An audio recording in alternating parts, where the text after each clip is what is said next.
So with the drop of the Epstein files, we're seeing some really interesting things, especially about COVID specifically and pandemics. Obviously, Bill Gates talked about it, and people have again, so many conspiracy theories were proven through these Epstein files. So remember how I was saying, like, conspiracy theories are either going to be proven or disproven in this time coming?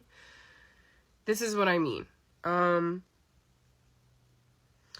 So again, I'm not putting it past people about certain things in the future conspiracies to come out. Now, what I was saying is don't get stuck in the conspiracy theories. And people kind of took it a little wrong. Some people did, which I can't help that people take it wrong, right? I can't help that people misunderstand me. When people do, I try to clear it up in a different video. And this ties into this because so many conspiracy theories have been proven correct here. Confirmation burps. Like them being behind literally everything. Reddit, 4chan, pandemics, missing children, Amber Alert, crazy shit, like stuff like that. Satanic rituals, perhaps even World War II, it's like, it literally goes back to that, dead ass. Obviously the Epstein files didn't, prove that, but it proves that, there's something going on with Schmizrael, and Schmizrael was obviously created after. There's some fuck-ass weird shit going on with that. Anyway, so this is what I mean. It's either going to be proven or disproven. So it's don't get stuck in them, because it's going to be proven or disproven here. Anyway, so, I just see so many people get, stuck in these, paranoid-ass ones that just, aren't serving us. They're not serving us. They're making you paranoid. They're making you negative. They're making you freak out. They're making you dehumanize people. That is not of God. 144. That is not what we're supposed to be doing right now. So it is if you don't like that, get off my channel. I don't know what to tell you. Again, I'm here to kind of ground people back into this reality, in a sense, between 5D and 3D now, because this shit's getting serious now. This is no time to fuck around with fuck-ass conspiracy theories that make you feel like shit. Don't you feel like shit already as it is? You need to focus on the shit in front of your fucking face and stop going off into these fucking branches of bullshit. Or you don't have to, and then your life's going to get inevitably worse. You're going to feel like shit. You're going to keep spiraling. You're going to get stuck. Your life's going to get worse. You know what I'm saying? This guy, there's a guy that just tried to, take out, a GOP Republican person because he's, upset about Trump and shit. And it's guys, that's not how we're going to do this. It's not going to be this situation where you have a bunch of vigilantes taking this, place down, who are getting obsessed with this stuff.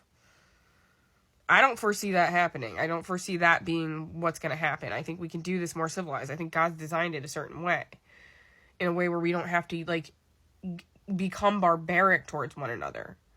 I think we have evolved past war, genuinely. And people are oh, there's going to be civil war.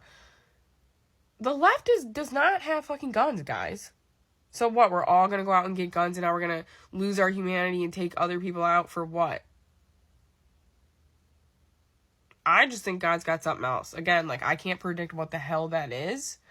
But I think there's good people in law, and that's the thing. Maybe, this will help restore our faith a little bit in the justice system, or a little bit in the police system, or a little bit in something. You know what I'm saying? Maybe that'll happen. Maybe there's actually good people who will actually be, hold this shit accountable. It's just not time right now. So that's why people are, having a hard time. But it's I don't know. I don't think that all hope is lost, as far as, a lot of people, this is gonna be, a pretty, you can't cross this road kind of thing. If you still support this man after this, you're fucked, basically. But again, there's gonna be a lot of people in denial here for a second, because now their reality is completely flipped upside down, and it's all the people that they were hating on, all MAGA can't fight this, guys, because they're the ones who were in this in the first place. So that's what I'm saying. These people are literally gonna have to fight against their own programming here. The road they signed up for is difficult. That's why I want to say to people, you can see both sides, how this is hard for us, because we're just okay, just be smart and fucking get your brains together, people. Theirs is oh my God, I have literally fallen for a lie my entire life. And I've been an asshole because of it. Okay, I'm not gonna lie. I've also actually had this exact same collapse in my life, guys. But I was 13 when it happened. where, like, I was a full-on Christian Republican, which I couldn't vote at that time, but, you know, I'm saying with programming and stuff, and I was extremely racist against Latinx people, because I was programmed that way, because I had friends, parents, and friends who were seeding my and my family was not, you know, my family definitely is not, they can be racist. I mean, just plain blunt, yeah, my parents definitely have, my whole family, you know, because I don't know how to explain it with white people. Basically, it's like they just grew up a certain way, so, like, they have certain, like, it doesn't matter, they just don't have the abilities to, anyway, so that doesn't fucking matter. What matters is that when I was 13 years old, I was getting external validation from people to be an asshole, basically, and hate Latinx people and be a Republican Christian. And anytime I would say anything that was like, you know, like, oh, we need to, like, have borders and we need to send them Latinx people back to Mexico and all that shit, all the way back then still, that was a thing all the way back then, I would get praised for it, and I seldom got praised in my life, and so I attached on to anything that I could that would get me praise, and so that's why I attached on to those identities so hard, being a Christian and hating people, because you get praised for it in white communities, guys. You get praised for being a fucking hateful, spiteful, evil, nasty little fucking bitch. And so, luckily at 13 years old, you know, I snapped out of it. And I was like, you know what? Here's the deal. This is fake to me. I know this is wrong, and I don't know why I even hate Latinx people. Like, there's literally no reason for me to. They've never done anything to me, you know. Then, you know, when I was 17, so 4 years later, you know, I gave it up. I was like, whatever, you know. I didn't tell anybody in my life, though, that.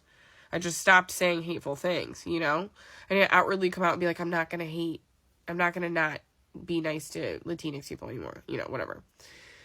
Then in high school, I ended up dating a guy whose dad came in illegally, but, you know, then got citizenship through legal means, and he was the most hardworking, God-loving man I'd ever met in my life, and it completely, again, shifted my paradigm of what I called reality. So I can relate to MAGA people, unfortunately, for myself.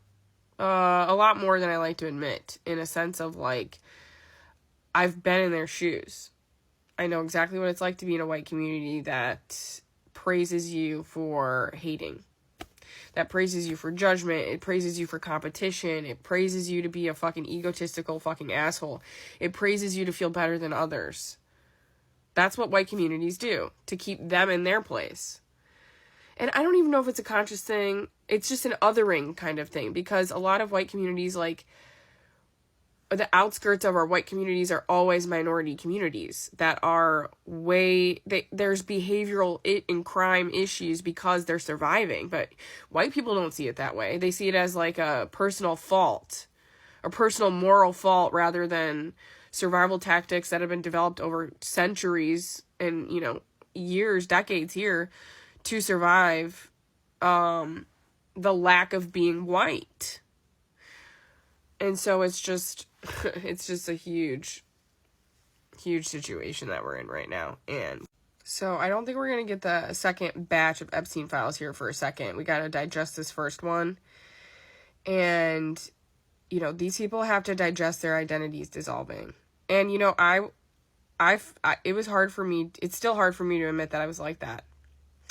And I haven't been like that in fucking 17 years. You know what I'm saying? So it's like, this is going to be hard for these people to admit to this shit.